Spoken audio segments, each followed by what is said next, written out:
I'm Maxine Thompson, the founder of PolkaPants, and I'm here today with Liz Haigh. I'm a chef, friend of Maxine. And we're at Billingsgate Market, and we've come today to source ingredients and show you a few secret spots around London, and then we're going to go back to my house and cook lunch together. Let's get to the market. Let's go get some fish.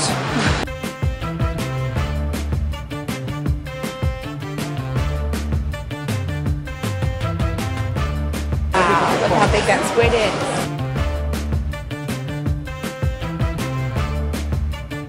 We've got some collars, clams, and turbot, so I think we're good.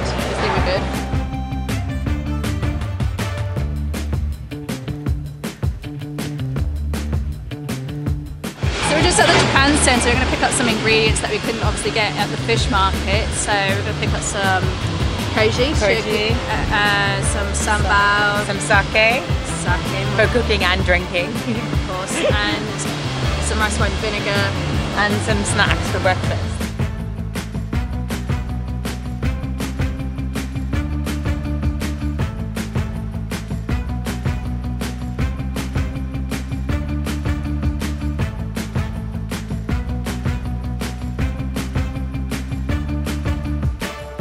Cheers to a very early morning start. But well worth it.